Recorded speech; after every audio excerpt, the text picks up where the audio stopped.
Namaste everyone, this is Vishwa, and today I'm going to talk about how the ancient Hindu scriptures are really organized.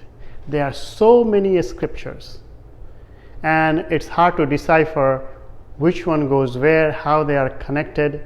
So I thought it's better to put a video together so that everybody can understand how they are related to each other, how exactly they are mapped, and who wrote these major scriptures, and in which time which one was really relevant. So in this video, the way I'm going to do is, on a very high level, I will decipher the types and then go into each of them, who they are, what they are, who wrote it. Some of them are not really used anymore, and in each of them there are a variety and a lot of scriptures. So I won't be able to put all of them together, but some of the main important ones I'm going to point it out, and out of that, some who are still being used and actually referred, I'm going to point it out those too. So hopefully that will be useful for you if you look at the organization and which one goes where. Okay, so let's dive into it.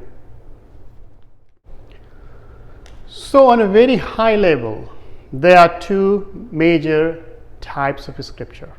One is called ЩRУТI. ЩRУTI means heard. And the second one is called Smriti. Smriti literally means the memory, which comes from the memory. So in ЩRУTI, it also is called a revealed knowledge. There is no author of this scripture. So basically, when the great seers, they sat in meditation, they had the knowledge revealed to them, and it's all put together into one big knowledge bank, which is called Vedas.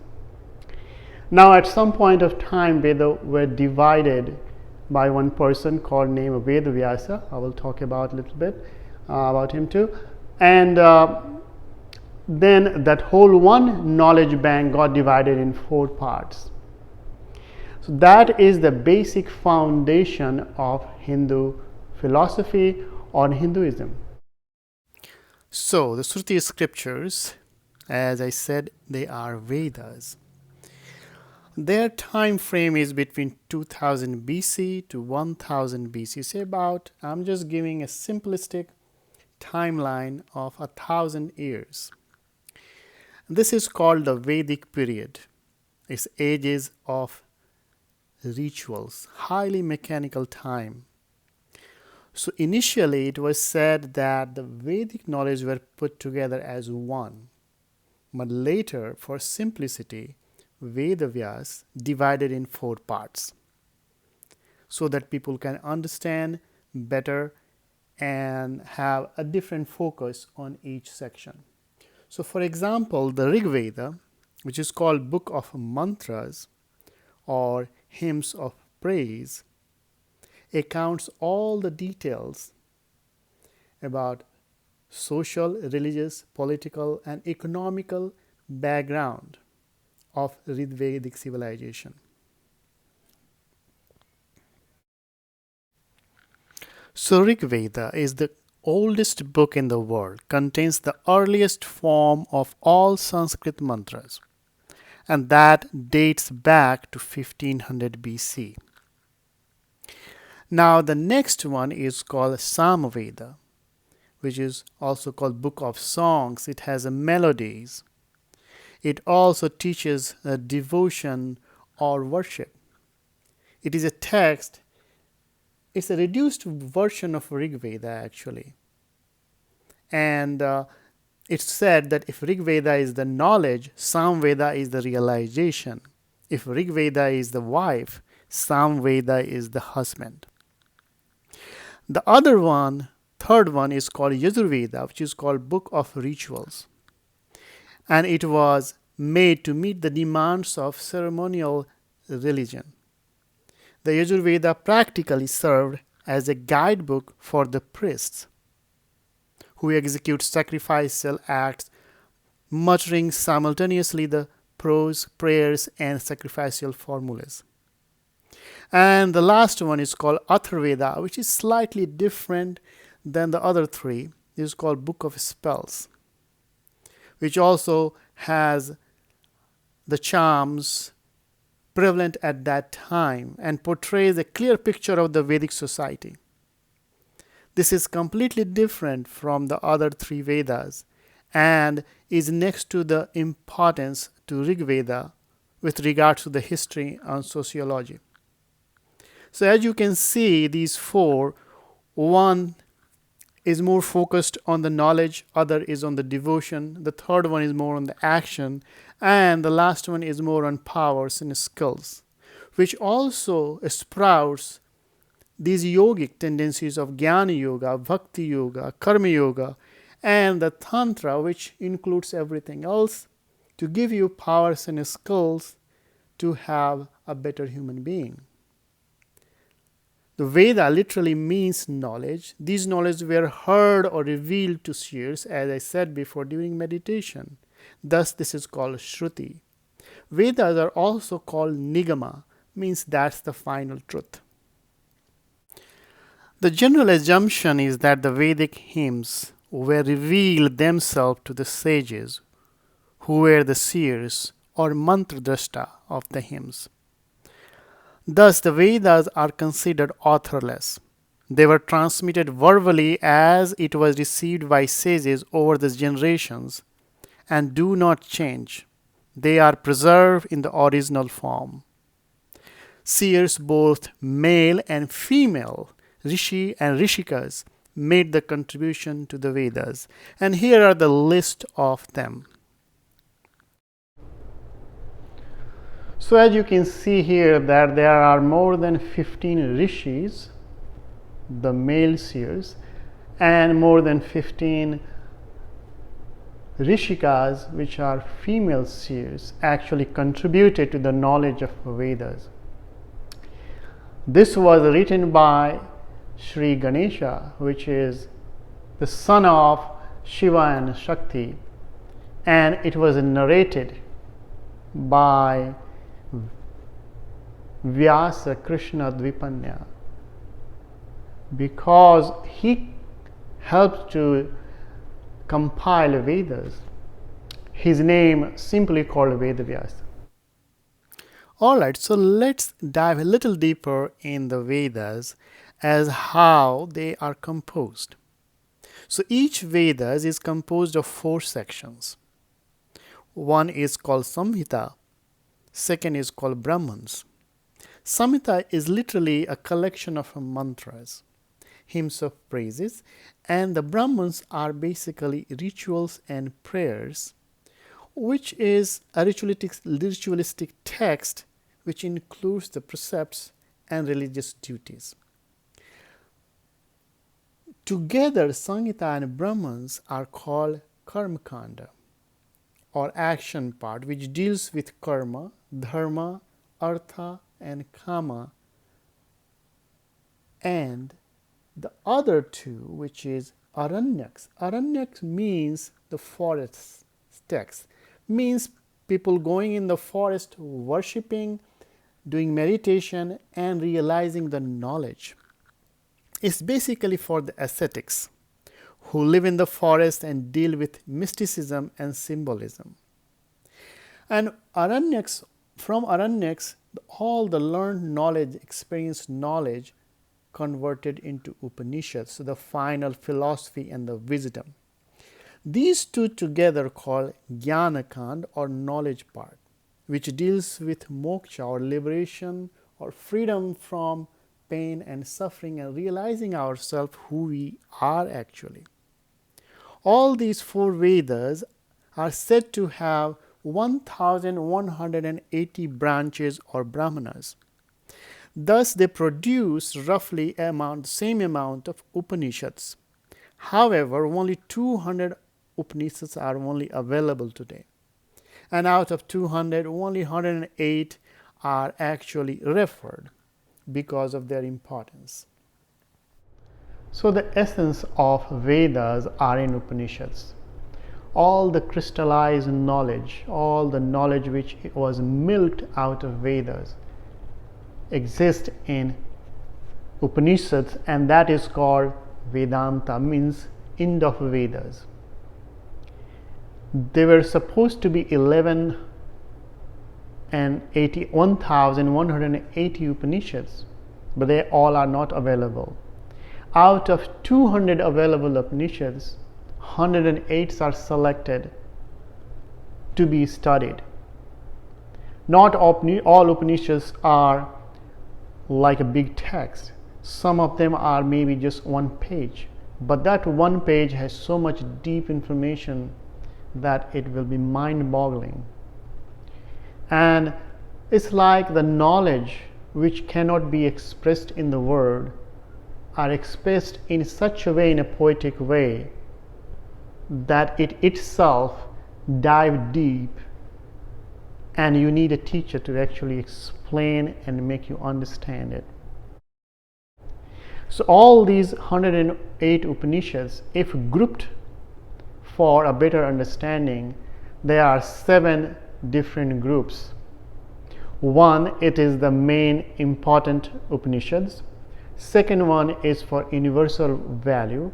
Third one is on renunciation. There's a lot of talk on renunciation in Vedas, why it is important. And then fourth one is on yoga.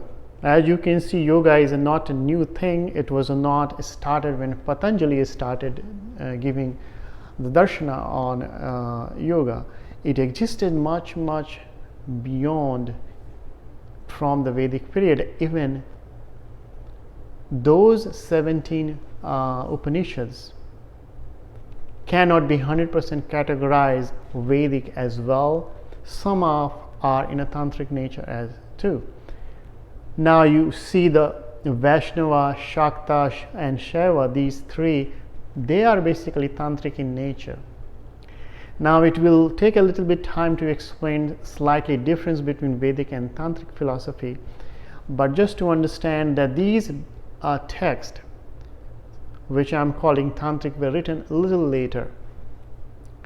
They were more focused on a special deity. For example, one is on Vishnu, one is on Shiva, and the other one is Shakti.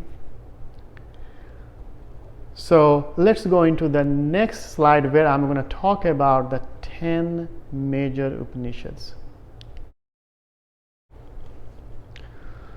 So here are the 10 major Upanishads picked by Adi Shankara when he lived on this planet around 800 AD.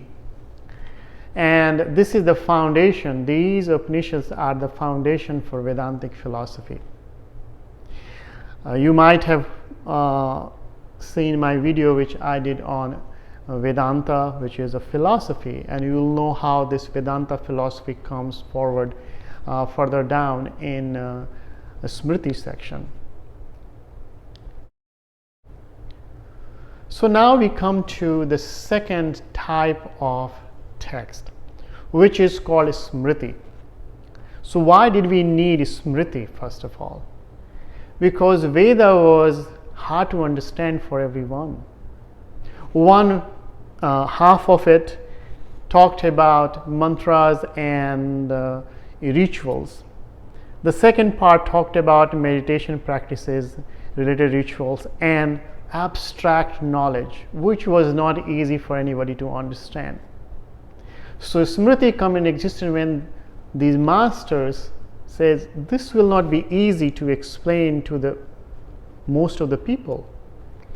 So they had to come up with storytelling and how to connect the dot so that people can understand better. And that's why the Smriti is basically divided in 2 different types. One is as a tradition, Smriti as a tradition, and one is as a text. So Smriti texts are not constant like the Vedas. Veda will never be modified. Whatever has been given, it is preserved, it is a revealed knowledge. Nobody has authority or nobody has power to actually make one little change to it. because even if you make one tiny bit change, you can move a dot from here to there, the meaning of that Vedic information will completely change. That kind of accuracy, the scholars talk about it. But the Smriti texts, they are constantly revised as the time changes. They were revised to make people understand of that time, that how it will fit to their need. And that's why it is authored text and constantly rewritten according to the need of the time. So Shruti text, as very you can see, very limited. You can name them, but the Smriti texts are enormous. They are voluminous in the nature. So I won't be able to name each and every Smriti text, but I'm going to pick those important ones, 5 to 7 in each area, so that you get an idea or get those names in your brain, or some of them you might know and can resonate with you, that where they belong to. So that's my goal will be, because in some area, especially some of the Agama texts are up to 200. Some of the Shastras enormous, and it's beyond the scope of this video to mention all of them. So let's see how each of these Smritis are. These Smriti, you can call all of them are a kind of Shastras, but some of them are specialized Shastras. They specialize in certain area only. So I'm going to group them into 5 different groups, and just for the simplicity understanding. And then towards the end, you will see that according to Hindu philosophy, the time is divided in 4 parts, like it's called era: Satyuga, Treta, Dwapar, and Kali Yuga. Kali Yuga is the time when we are living at this point in time. And the time is said to be cyclic in nature. So once the Kali Yuga finishes, then Satya Yuga is supposed to start. And this cycle of the time repeats like the day and night repeats every day. Everything in the creation, according to Hindu philosophy, is cyclic in nature, like we are born. So let's look into the Smriti scriptures. They were written from 500 BC to 1700 AD. This era is called post-Vedic period. It was highly intellectual. For our understanding, I have divided this in 5 different groups. The first one includes Vedanga and UPVEDAS. We will look each of them individually. Second is Shastras. Third one is Darshana. Darshana is the group I took separately, the 6 Darshana, and I had 3 videos talking about those 6 Darshanas. If you like, check it out. It's on the YouTube available. The fourth one is ITIHASA and Puranas, where all the good storytelling happens. And fifth one is called Agamas, or popularly now known as Tantra. So as I said, when knowledge were put down from remembrance, experience, and passed down as a text and tradition, it was called Smriti.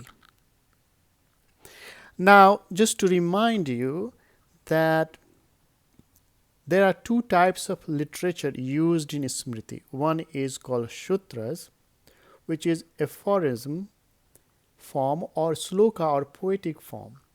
The sutras are popularly, if you can remember Yoga Sutra or any of the darshanas, they are part of the sutra literature. There are other places also the sutra literature is used.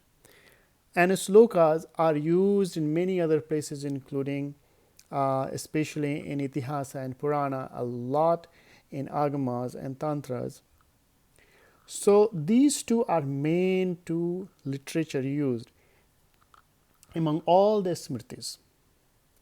And also I want to note it down here that there are commentaries done, and these commentaries are called nibandha, which is compendium or essay on a particular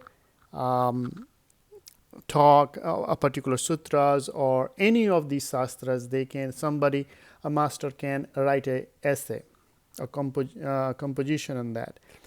And also there is a short commentary which is called vakya or vrittis.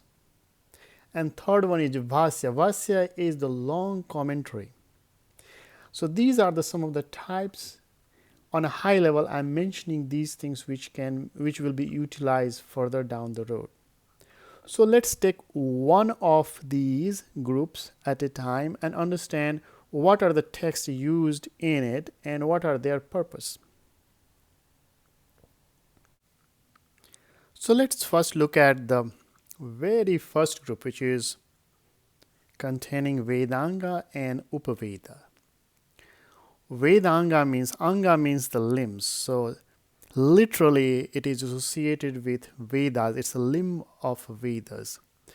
So learning the Vedas, you need some tools, special tools through which you can understand the Vedas.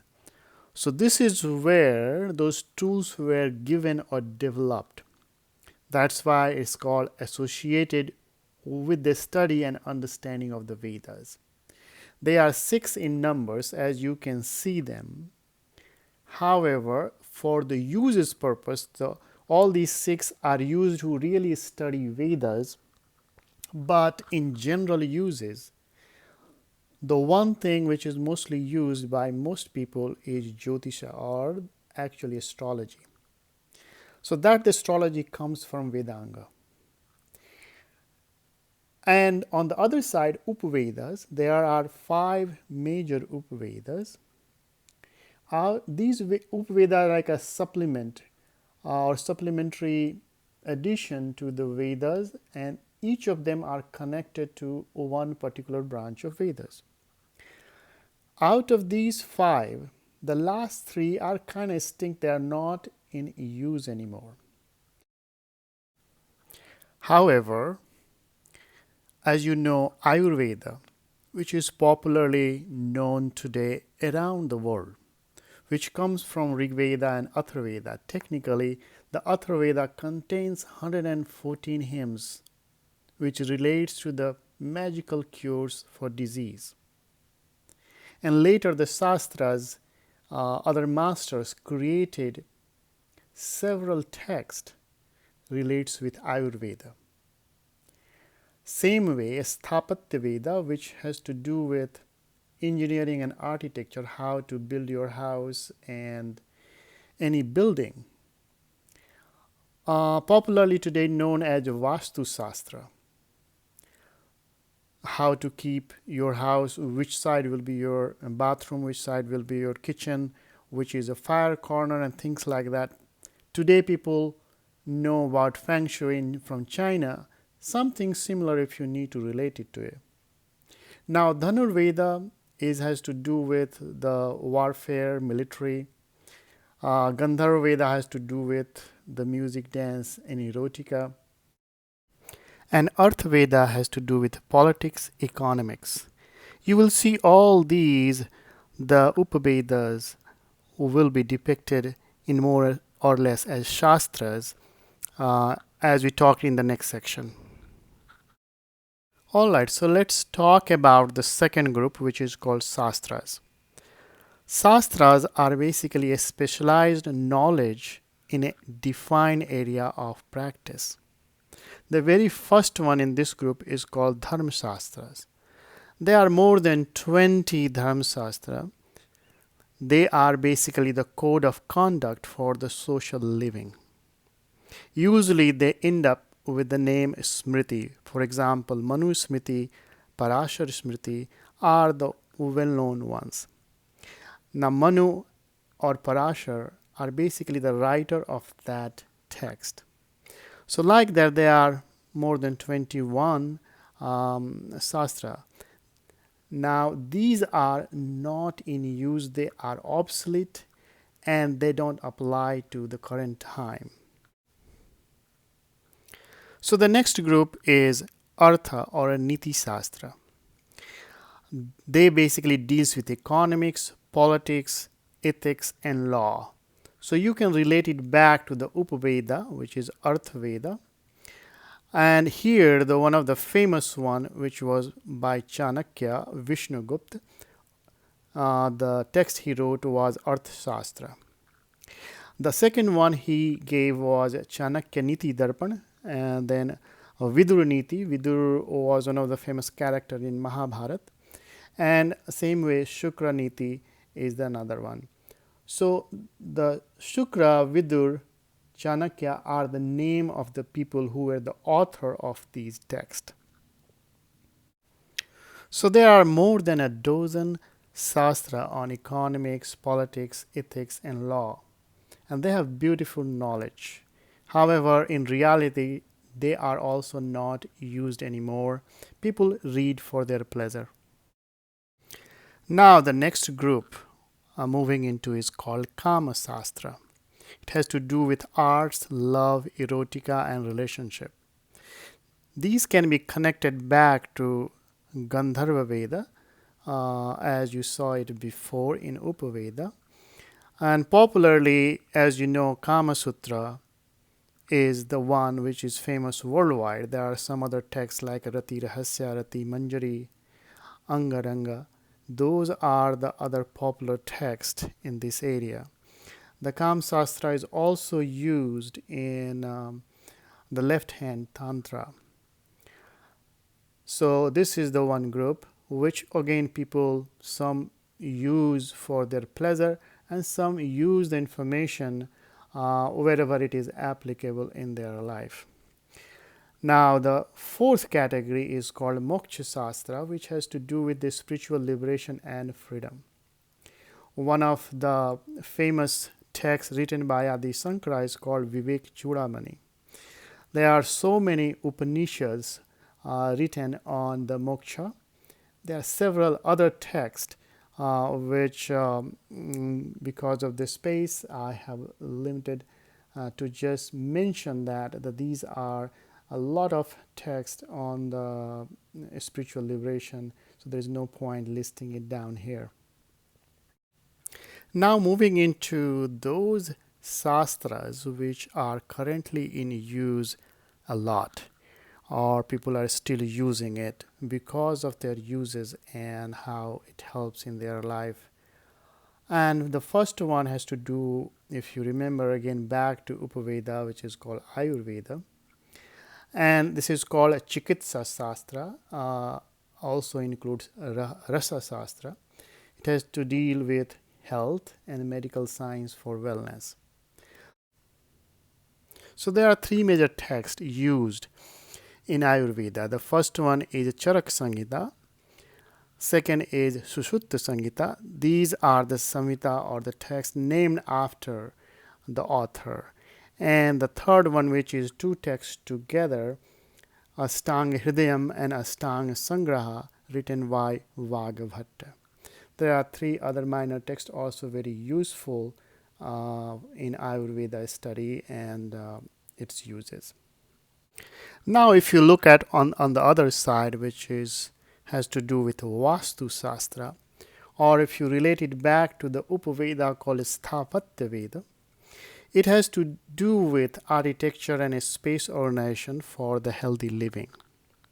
Some of the major texts are Brihad Samhita, Aparajit Priksha, Vastu Mandanam. The Vastu Shastra is something very similar, as you can say, it's Indian Feng Shui. That's the simplest way I can put it for better understanding. Also, to remind you that if you see at the last one, which I mentioned as Agamas, basically these are tantric texts, because in Tantra there is a lot of information about architecture and space organization. So there are a lot of tantric texts also used to even today people create the text on Vastu Shastra. So now the next group of shastras are on Jyotish, which has to deal with astronomy, astrology, and timekeeping. It is also used for horoscope.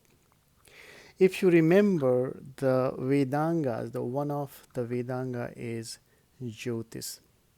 So you can connect this dot, these texts back to Vedanga.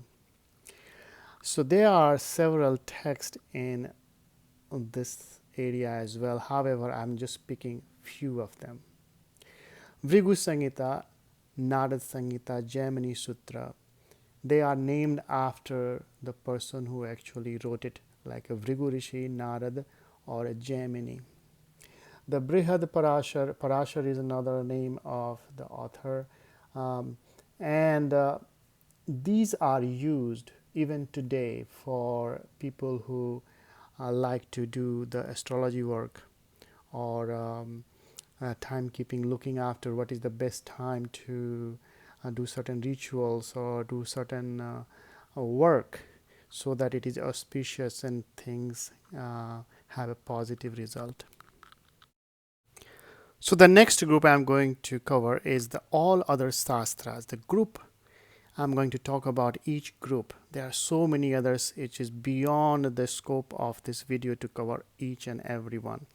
Some of them are Kavya Shastra, which has to do with epics. For example, Kalidas written famous epics which are part of this, and many other authors. Natya Shastra has to do with theater and dance. As you know, this Shiva was the founder of the Natya Shastra. There are so many texts written in this area. Then Griha Shastra has to do with domestic rites and rituals. Alamkara has to do with rhetoric. Mala Shastra has to do with the body building. Samudra Shastra has to do with aura or body reading. In this way, there are so many other groups as well, but I just limit here for the time constraint just to show you the vastness of how many texts are in this area. Now I'm going to go into the next group. This is the third group, which has to do with Darshana.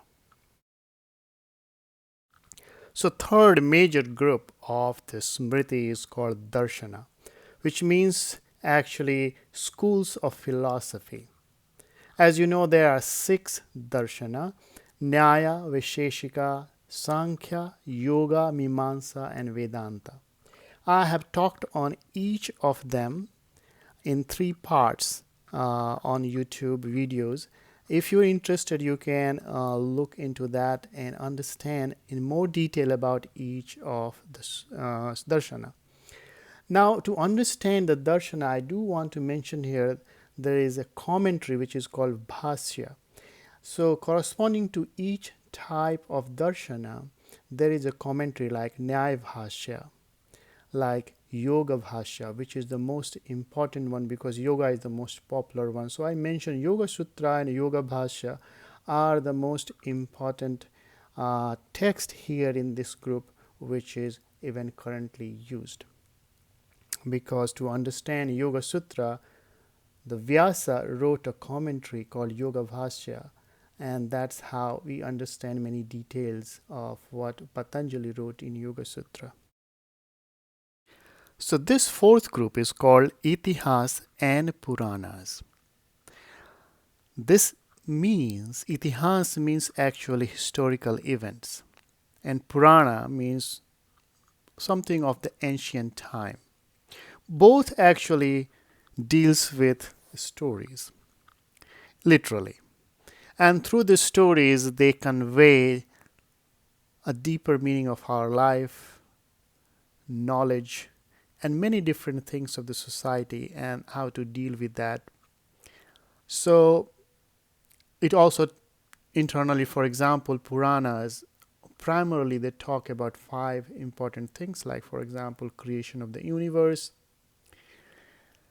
how the dissolution happens, what is the genealogy of the gods, how they came in existence, their lineage and stuff, and the creation of human race, and what are the historical events happened, what are the dynasties were part of it. All these things in Puranas they talk about. Now there are 18 major Puranas, and 18 minor Purana. Here, these 6 of them are the most famous major Puranas, which basically talks about Vishnu, Shiva, and Markandeya Purana, Shakti is being talked about too. So, on the other side, Itihas, there are 2 major epics. One is Ramayana, which is the journey of Ram, was written by Valmiki, and Mahabharata is the big epic, the most famous big epic written by Vedavyasa. The event happened in which the Bhagavad Gita, the most revered text, which came in existence as part of Mahabharata. And there is a dialogue between Arjuna and Krishna.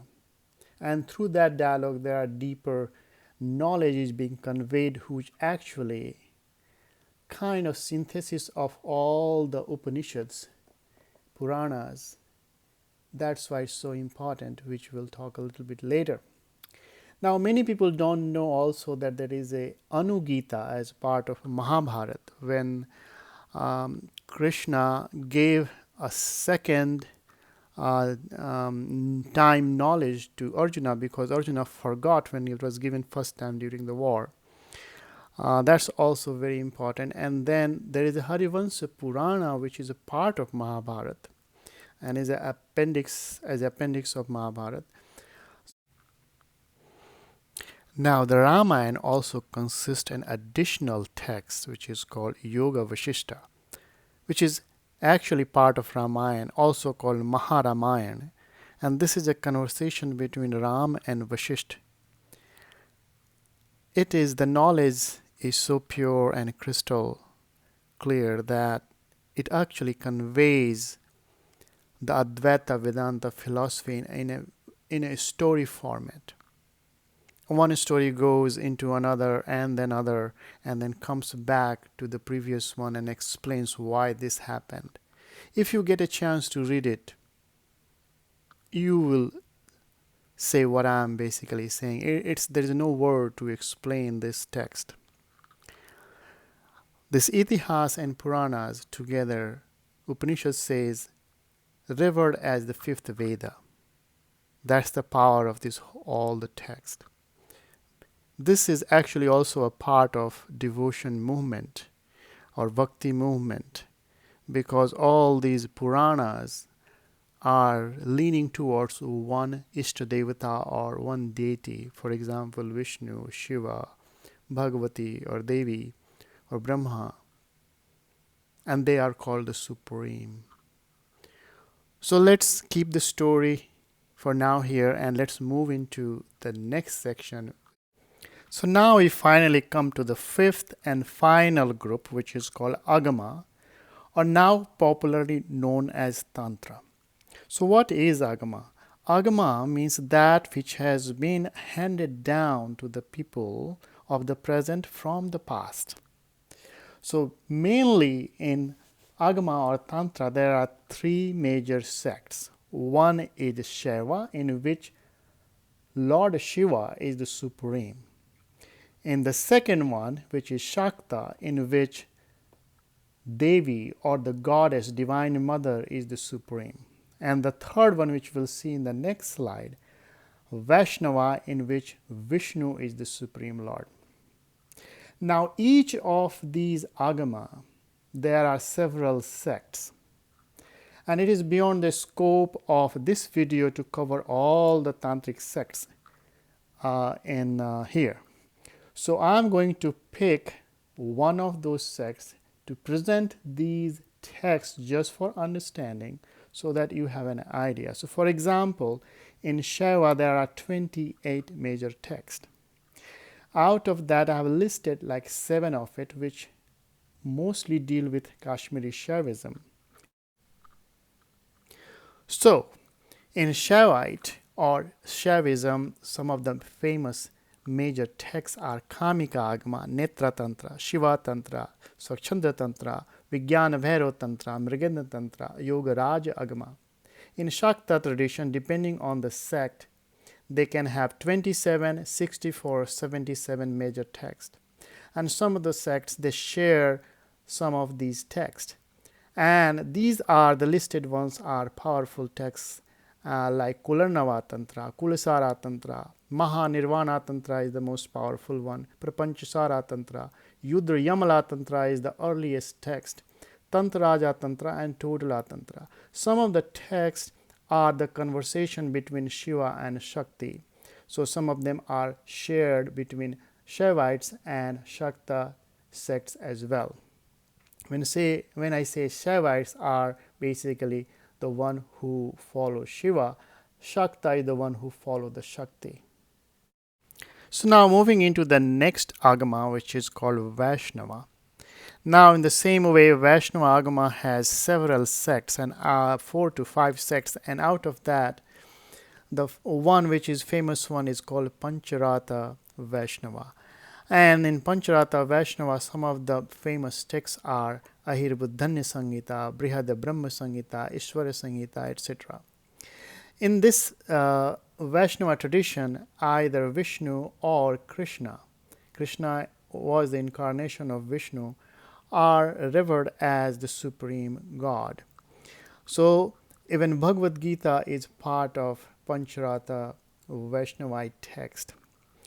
So this is the 3 major Agama which is used in the Tantra. The other 2 Agama which is kind of almost extinct now, and that is called Shaurya. Shaurya is to do with sun, in which sun is the most powerful god, and the last one is called Ganapatya or Ganesha, in which Ganesha is the supreme god. Now I do want to mention some of the Tantric Hatha Yoga text. And the text which you see here, the first 5, which is all on Hatha Yoga. On the other side, it is related with Kundalini or Swara Yoga or Shakta tradition text on Saundarya Lahari, Tripura Rahasya.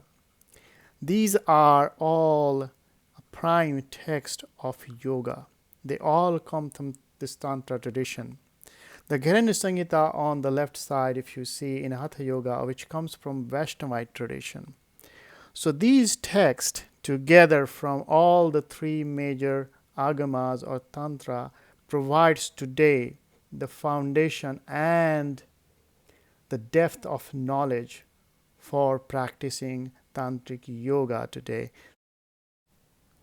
I will cover in detail on the Tantra in a separate video, but this is basically the summary of the text right here. Gives an idea that how and what is the length and the breadth of the Tantric text. So in a Tantric tradition, there are 3 types of text. One is directly revealed by either Shiva, Shakti or Vishnu in the respective Agama tradition, which also includes the reference of Vedas in some cases, especially some Upanishads. And the second type, in which it is composed by the great seers, and they also refer the Puranas. And the third one, in which is basically composed by the senior teachers or masters or practitioner, and it includes their practical skills and experiences, and some of them are not even written, they are secret, they are still with them. So these 3, those who were revealed by the god and goddess such as Shiva and Shakti, they are called SHRUTI or revealed scriptures, and those who are done by the seers or the masters, they are part of the Smriti. So let's do a simplified division of the text and their relationship. So even Yogananda, in his book, he simplified in this manner, in which he put 4 categories. It's called Shruti, Smritis, Itihasa and Puranas are the third one, and fourth is the Tantra. Now on the diagram you can see Tantra kind of in the middle of Shruti and Smriti. In Smriti, the rest of the other falls in. So let's see that according to the time, some of the masters, what they said at which texts are more applicable in which era. So according to Hindu philosophy, as you know, there are 4 eras. One is Satyuga, Treta, Dwapar, Kali Yuga. If I say in English, the golden, silver, bronze and iron age. And some of the scriptures says that in the corresponding era, the virtues are going to be like this. In Satyuga, in the golden age, most people will be virtuous. And in Treta, 2/3 people will be virtuous. In Dwapar, half and half, 50% people will be virtuous. In Kali Yuga, in today's time, only 25% will be virtuous. So the scriptures which will apply in those time, in Satyuga, which is called the time of Shiva, the Vedas are more applicable. And the time of Treta, at the time of Rama avatar, when Rama was there, Ramayana, story of Ramayana is there, the Smriti was more applicable scripture. And in case of Dwapar, which is a bronze age, when Krishna was there, Puranas are more applicable during that time. And in today's time, which is Kali Yuga, the tantric system or the knowledge is more appropriate. And this comes from different sources of the text. So wow, you must be tired looking at so many scriptures by now, so many texts by now. So you might say, why not you give me just one book and I can get most of the information? And that's why I said, let's give you that one. And that is a well-known book or text. It's called Bhagavad Gita. It is not only Vedic information, but some tantric information too, because especially Pancharatra, which is the Agama, Vaishnava Agama, recognizes the Bhagavad Gita as the text. So it's a Vedic and tantric. Shaiva and Shakti may not be 100% into it, but the actual spirit of the whole system is right there. And it's in a conversation. It's a conversation between Krishna and Arjuna in a very friendly way, where he is asking questions that I don't want to fight war, I don't want to do this, I want to give up, like we do in our life. We have problems comes in our life and we want to give up. And then here Krishna, our consciousness, comes in front of him and says that no, you don't need to give up, you need to do your duty and you have to fight this war. Though this knowledge is given in the middle of the war, but this knowledge is, there's no word to it. How beautiful. At any point in life, if you get confused at how to handle your life and what to do, pick up this book and read it. Just open wherever it opens for you. There is something, some message is for you, and nothing to do with religion here. It's just to understand ourselves, who we are, and how to move forward. It's such a beautiful text. So I hope you enjoyed this information and useful for you. And in future, I'm going to talk a little bit further about maybe the Vedic and Tantric philosophies, because a lot of people have this confusion about Veda are totally different than Tantra. For some it's yes, for some they say no, it's just two different reflections. So this yes and no together, it's what I have understood, I will share with you so that it will make a little bit clear that what exactly it is. And we'll have some more interesting videos coming up, so stay tuned and thank you very much. Namaste. Thank you so much for listening. If you like the information, please subscribe, like and share so that everyone else can also enjoy this.